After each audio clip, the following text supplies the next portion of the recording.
You're being way too sensitive about this, Brittany. Can't you take a joke? Trevor laughed, his voice carrying across the elegant dining room of Castellanos, one of Charlotte's most expensive restaurants. I sat there, my cheeks burning with embarrassment. Ace other diners turned to look at Artable. My boyfriend of 2 years and his best friend Connor had been making snide comments about my career for the past hour. But this latest jab felt like a slap in the face. My name is Brittany Dawson. I'm 32 years old and I work as a senior marketing coordinator for Crimson Harbor Group, a thriving advertising agency in Charlotte, North Carolina. Just 3 days ago, I received the promotion I had been working toward for 18 months. I was so excited to share the news with Trevor that I suggested we celebrate at the finest restaurant in the city. What I hadn't expected was for him to invite Connor along, and I definitely hadn't expected them to spend the entire evening tearing me down. I mean, seriously, Connor chimed in, cutting into his $40 steak that I was paying for. Marketing coordinator sounds so fancy, but isn't it basically just making flyers and posting on social media? My little sister does that for her high school drama club. He smirked and took another bite, clearly enjoying himself. I felt my stomach drop. This was supposed to be my celebration dinner, a moment to share my joy with the person I thought loved and supported me. Instead, I was watching Trevor note along with his friend's cruel words, his eyes gleaming with amusement rather than the pride I had hoped to see. Actually, I said, trying to keep my voice steady, my new role involves developing comprehensive marketing strategies for major corporate clients. I'll be managing campaigns worth hundreds of thousands of dollars and leading a team of 12 people. My hands trembled slightly as I reached for my wine glass, a glass of Cabernet Sauvignon that cost more than most people spent on groceries in a week. Trevor rolled his eyes dramatically. Come on, babe. You're not exactly running a Fortune 500 company here. Let's be realistic about what you actually do. The condescension in his voice made Micah's tighten with anger and hurt. I looked around the restaurant, taking in the crystal chandeliers, the soft piano music, and the other couples who seemed to be genuinely enjoying each other's company. The irony wasn't lost on me that I was the only one at our table with a real job, an actual income. Yet, I was Theon being treated like my accomplishments meant nothing. Something cold and determined began to settle in my chest as I realized that this evening was showing me exactly where I stood in Trevor's life. I had met Trevor 2 years ago at a coffee shop near my apartment. He was charming, handsome, and had this easy confidence that drew me in immediately. At the time, he told me he was between opportunities, exploring his options after leaving his previous job in sales. What I didn't realize then was that between opportunities would become his permanent state of being. For the past 24 months, Trevor had drifted from one failed venture to another. First, it was his attempt at becoming a personal trainer, which lasted exactly 6 weeks before he decided the gym schedule was too demanding. Then came his brief stint selling insurance, which ended when he couldn't handle the rejection that came with cold calling potential clients. Most recently, he had been trying to launch a podcast about sports commentary, but he hadn't recorded a single episode in 3 months. Meanwhile, I had been steadily climbing the ladder at Crimson Harbor Group. I started as a junior marketing assistant, working late nights and weekends to prove myself. I took on extra projects, learned new software programs on my own time, and slowly built relationships with key clients. My dedication paid off when I was promoted to marketing coordinator last year. And now finally, I had earned the senior coordinator position that came with a substantial salary increase and real leadership responsibilities. "Remember when you used to help me with my bills?" Trevor said now, stabbing at this asparagus with unnecessary force. "Now you're acting like you're some kind of corporate executive. It's actually pretty funny how seriously you take yourself." Connor nodded enthusiastically. "Right? Like, we get it. You have a job, but you don't need to act like you're changing the world with your little marketing campaigns." He gestured vaguely with his fork, a piece of expensive meat dangling from it. I thought about all the times I had covered Trevor's rent when his latest business idea failed to generate income. I thought about the groceries I bought, the utilities I paid, and the countless dinners at nice restaurants where it quietly picked up the check without making him feel bad about it. I had supported his dreams even when they seemed unrealistic, believing that eventually he would find his footing and we would be true partners. "You know what the best part is?" Trevor continued, warming to his theme. "She actually thinks this promotion makes her better than us, like she's too good for normal people now." He looked at Connor with a knowing expression that made my blood run cold. I realized in that moment that Trevor didn't see me as his girlfriend or his partner. He saw me as his meal ticket, someone who would fund his lifestyle while he figured out his next move. The respect and admiration I had hoped for had never existed. In his mind, my success was something to be diminished rather than celebrated, because it highlighted his own failures and lack of direction. The waiter approached our table with a warm smile. "How is everything this evening? Can I get you anything else?" "Actually," Trevor said with a grin, "we'll take another bottle of that wine, the expensive one." He didn't even glance at me, just assumed I would continue playing the role of generous provider while accepting his disrespect. The second bottle of wine arrived, a 90 Bordeaux that Trevor had ordered without consulting me. He poured generous glasses for himself and Connor while barely filling mine as if I were somehow less deserving of the wine I was paying for. The casual entitlement of the gesture struck me like a physical blow. "You know what I think?" Connor said, leaning back in his chair with the satisfied air of someone who had enjoyed an expensive meal at someone else's expense. "I think Brittany's gotten a little too big for her britches. Success has gone to her head." Trevor laughed loudly, drawing more stares from nearby tables. "Oh, absolutely. Remember when she used to be fun? Now everything's about her career this and her clients that it's exhausting." He took a long sip of wine and shook his head in mock disappointment. I felt something break inside me, a final thread of patience that had been stretched to its limit.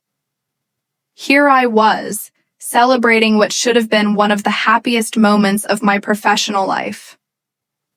And the two people I had chosen to share it with were actively trying to tear me down. The restaurant bill would likely exceed $500 by the time we finished. Money that came entirely from me hard work and dedication. Yet I was being treated like an inconvenience. "I just think," Trevor continued, his voice getting louder and more animated, "that someone needs to remind her that at the end of the day she's still just doing busy work. Making PowerPoint presentations and sending emails isn't exactly brain surgery." He gestured dramatically with his wine glass, nearly knocking over the breadbasket. Connor nodded sagely.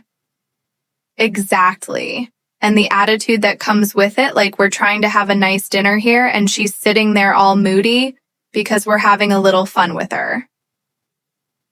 If you can't handle a little friendly teasing about your job, maybe you should just go home." The words hung in the air like a challenge. Trevor looked at me expectantly, waiting for me to apologize, to laugh along with their jokes, to shrink back into the supportive role he expected me to play. The restaurant continued to buzz with conversation around us, other couples and families enjoying their evening while unaware of the drama unfolding at tour table. I looked at Trevor's face, really looked at it, and saw clearly for the first time who he really was. He wasn't the charming man I had fallen for 2 years ago. He was a man-child who resented my success because it highlighted his own failures. He was someone who felt threatened by my accomplishments rather than proud of them. And most damaging of all, he was someone who would tear me down in public to make himself feel better. "You know what?" I said quietly, setting down my wine glass with deliberate care. "You're absolutely right."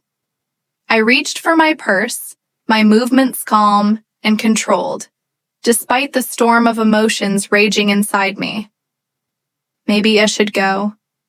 Trevor's expression shifted from smug satisfaction to confusion as he stood up from the table.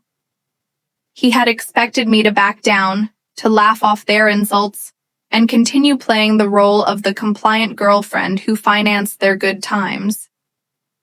Instead, I calmly opened my purse and pulled out my wallet. "Wait, what are you doing?"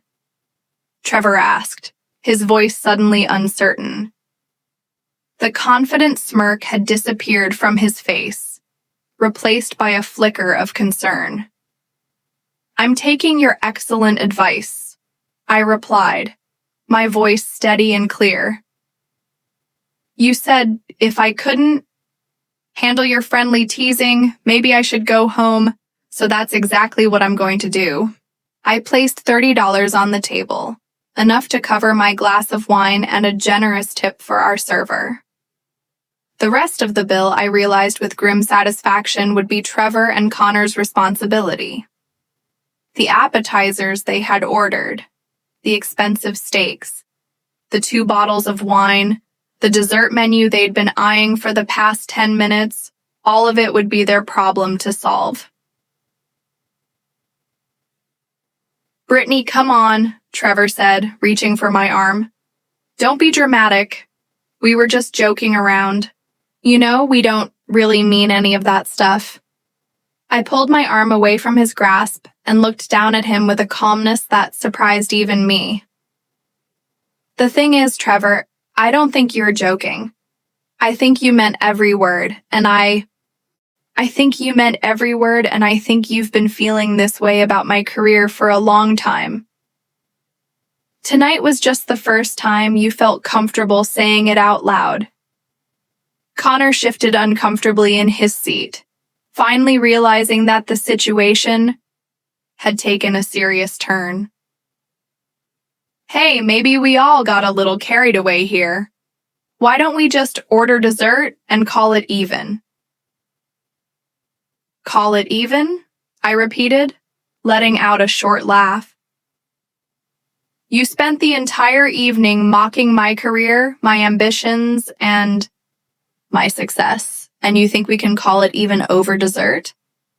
That's not how this works." The waiter appeared at our table, sensing the tension, but maintaining his professional demeanor. "Is everything all right here? Can I get you anything else?" "Actually," I said, turning to him with a smile, "these gentlemen will be handling the check this evening. I was just leaving."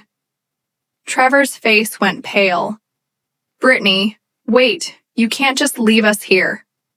You know I don't have that kind of money right now. My credit card is maxed out from that equipment I bought for the podcast." The admission hung in the air like a confession. Here was the truth I had been avoiding for months. Trevor wasn't just between jobs. He was financially irresponsible and completely dependent on me for everything. The podcast equipment he mentioned had cost over $800 and had been sitting unused in his apartment ever since. "That sounds like a personal problem," he said, adjusting my purse strap on my shoulder. I'm sure two resourceful men like yourselves can figure something out. After all, according to you, what I do for work is so easy that anyone could do it. Maybe you should try calling your boss and asking for an advance on your salary. Oh, wait. You don't have a boss or a salary. Connor's eyes darted between Trevor and me, clearly calculating the cost of the meal and realizing he was about to be stuck with a bill he couldn't afford either. Look, this got out of hand. Can't we just talk about this like adults? We are talking about it like adults, I replied. Adults take responsibility for their choices and their words. Tonight, you both chose to spend 2 hours insulting me and dismissing my accomplishments. Now you get to choose how you're going to pay for the meal you ordered. The restaurant seemed to grow quieter around us, though I wasn't sure if it was real or just my heightened awareness of the moment. Other diners were definitely watching our table now, drawn by the obvious tension and raised voices. I could see a well-dressed couple at the table next to us exchange glances, and an older woman by the window had stopped eating entirely to observe our drama. "Brittany, please," Trevor said, his voice dropping to what he probably thought was a persuasive whisper. "You're embarrassing me. People are staring." "I'm embarrassing you?" I asked, letting my voice carry just enough that our neighbors could hear. "You spent the last 2 hours trying to humiliate me in front of your friend and anyone else within earshot. You told me my job was worthless, that I was acting above my station, and that I couldn't take a joke. But now I'm the one causing embarrassment." Trevor's jaw clenched as he realized his attempt at manipulation had backfired. "You're making a scene over nothing. We were having a conversation." Maybe it got a little heated, but this is completely over the top. "A conversation," I repeated, my voice rising slightly. "Is that what you call spending an entire evening tearing down your girlfriend's achievements? Because where I come from, we call that something else entirely." Connor finally found his voice, though he sounded significantly less confident than he had earlier. "Look, maybe we were a little harsh. Guys give each other crap all the time, and sometimes we forget that women are more sensitive about these things." The condescension in his words was breathtaking. Even now, faced with the consequences of their behavior, he was doubling down on the idea that I was the problem for being too sensitive rather than acknowledging that they had been cruel and disrespectful. "More sensitive?" I asked, turning my full attention to Connor. "Or maybe women just have higher standards for how they expect to be treated by people who claim to care about them?" The waiter returned, clearly uncomfortable with the situation, but needing to address the practical matter at hand. "Excuse me, but will you be staying for dessert? And should I bring the check now?" "Yes, please bring the check," I said before Trevor could answer. "These gentlemen are ready to settle up." Trevor's face had gone from pale to red, a flush of anger and panic that made him look younger and more desperate than I'd ever seen him. "You can't do this. It's not fair. I invited you out to celebrate your promotion, and this is how you repay me." The revisionist history was almost laughable. "You invited me out." "Trevor, I made the reservation. I suggested their restaurant. I was excited to share my good news with you, and you decided to oust the opportunity to tear me down instead of building me up. The fact that you can't see the difference between those two things tells me everything I need to know about our relationship." I could feel the eyes of the restaurant staff on us now. Our server was hovering nearby with the check, clearly waiting for the right moment to approach. The hostess had moved closer to our section, probably preparing to intervene if the situation escalated further. "This is insane," Trevor muttered, running, his hands through his hair. "You're destroying 2 years of our relationship over one dinner?" "No," I said quietly. "You destroyed our relationship over one dinner. I'm just refusing to pretend it didn't happen." The check arrived with impeccable timing, as if the waiter had been waiting for a break in our conversation. He placed the black leather folder discreetly on the table between Trevor and Connor, then stepped back with the practiced grace of someone who had witnessed many uncomfortable dining situations.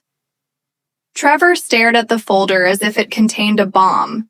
His hands remained frozen on the table, making no move to reach for it.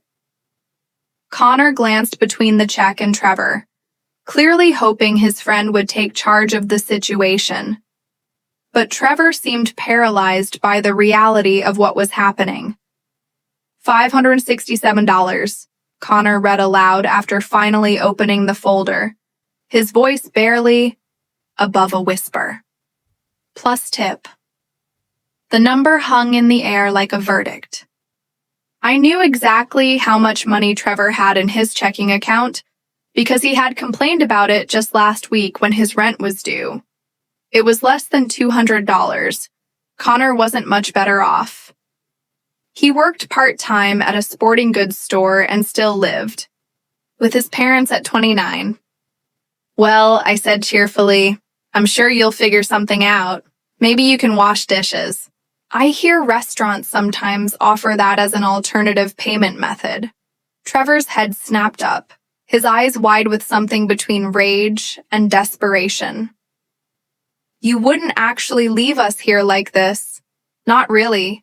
This is just you making a point, right? You're going to come back and pay after you've had your moment."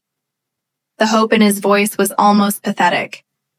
He still couldn't believe that his actions had real consequences, that his words had pushed me past the point of no return. Even now he expected me to be the responsible one, to clean up his mess and pretend everything was fine. "Oh, I'm definitely leaving," I assured him. "The only question is whether you call your parents for help, figure out a payment plan with their restaurant manager, or start looking for those rubber gloves in the kitchen." I started walking toward the exit, feeling lighter with each step. Behind me, I could hear Trevor calling my name, his voice getting more desperate and angry. Other diners were definitely staring now, some with disapproval, and others with barely concealed amusement at the drama unfolding before them. "Brittany!" Trevor shouted loud enough that conversations throughout their restaurant paused. "You can't just walk away from this. From us." I stopped at the hostess station and turned back one final time. Trevor was half standing, his chair pushed back, his face flushed with embarrassment and fury. Connor remained seated, staring at the check as if willing the numbers to change. "Actually," I called back, my voice carrying clearly across the dining room, "I can walk away from this. I can walk away from someone who sees my success as a threat instead of a celebration. I can walk away from someone who thinks it's funny to humiliate me in public.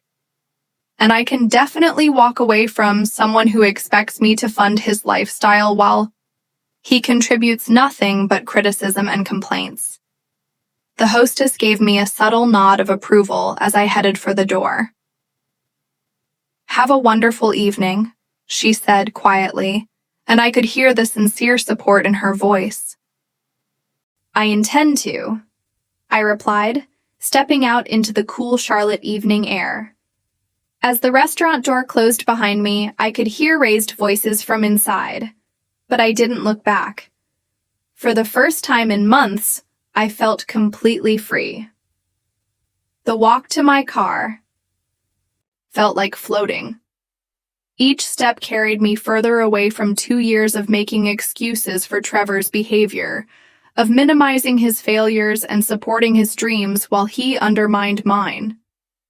The cool October air in Charlotte felt refreshing against my skin, washing away the stuffiness of the restaurant and the toxic atmosphere Trevor and Connor had created.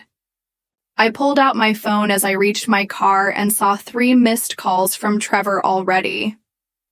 Then, as I watched, Connor's name appeared on my screen. I let it go to voicemail, then immediately blocked both of their numbers. Whatever desperate pleas or angry accusations they wanted to hurl at me could stay trapped in that restaurant with them.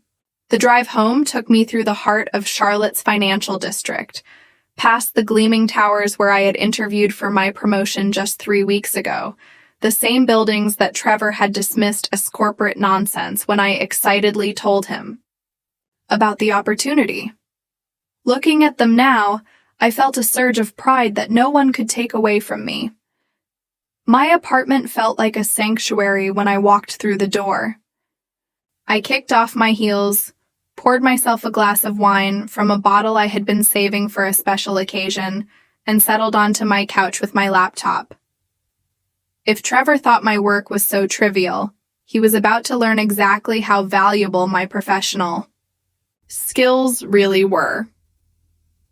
I opened my social media accounts and began crafting posts about the evening's events. Not angry rants or emotional outbursts, but carefully worded professional observations about recognizing your worth and refusing to accept disrespect. Within minutes, colleagues and friends were responding with support and their own stories of similar experiences. My phone buzzed with a text from an unknown number. Trevor had borrowed someone else's phone to message me. "You're going to regret this. Nobody will want to date someone who abandons people over a dinner bill." I screenshotted the message and added it to my post with the caption, "And here's the follow-up harassment when someone doesn't get their way." The next morning brought a flood of messages from friends, colleagues, and even distant acquaintances who had seen my social media posts. The response was overwhelming and universally supportive. Women shared their own stories of partners who had tried to diminish their accomplishments, and men offered perspectives on what healthy relationships actually looked like. My friend Jessica called me during my lunch break at work. "Girl, I have been waiting 2 years for you to see what the rest of us saw about Trevor. He was bleeding you dry financially and emotionally."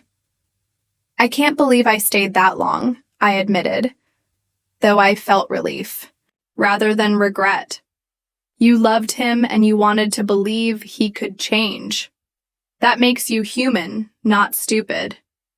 Around 3:00 p.m., my coworker, David, stopped by my desk with news. "You're not going to believe this, but Connor works at that sporting goods store in my neighborhood." I went by there today, and apparently he had to call in sick because he and some friends spent 4 hours washing dishes at a fancy restaurant last night to pay off a bill. I couldn't help but laugh. 4 hours? The bill was only about $600 with tip. Apparently, they're not very efficient dishwashers. My friend who works there said they look like they'd never seen the inside of a kitchen before. That evening, I received a friend request on social media from the hostess at Castellanos. Her message was brief but meaningful. "I've been working in restaurants for 8 years, and what you did last night was the most epic response to terrible behavior I've ever witnessed. You're my hero." The validation from a complete stranger meant more than I expected. She had seen everything unfold and recognized that I had stood up for myself rather than causing unnecessary drama. Trevor's desperate attempts to contact me continued throughout the week, but each blocked number and deleted voicemail only reinforced that I'd made the right choice. His entitlement knew no bounds. But fortunately, My tolerance for it had finally reached its limit. Trevor and Connor faced immediate and lasting consequences for their behavior that night. Trevor had to borrow money from his disapproving parents to cover his share of the restaurant bill, leading to a humiliating conversation about his financial irresponsibility and dependence on others. When word spread through their social circle about what had happened, several mutual friends distanced themselves from Trevor, recognizing the pattern of disrespect and entitlement they had previously overlooked. Connor lost his part-time job at the sporting goods store after calling in sick without proper notice, and his reputation in our shared social network was permanently damaged. Both men found themselves facing the reality that their attitudes towards successful women had cost them relationships and respect in their community. Trevor's attempts to paint me as unstable or vindictive fell flat when people learned the full story of his behavior that evening. As I settled into my new role as senior marketing coordinator, managing my expanded team and developing strategies for major clients, I realized that walking away from Trevor had been about more than just one disastrous dinner. It had been about finally valuing myself enough to demand the respect I deserved, both personally and professionally. Looking back on that night, I felt grateful for Trevor's suggestion that it should leave. It had been the best advice he ever gave me, even if he hadn't meant it that way.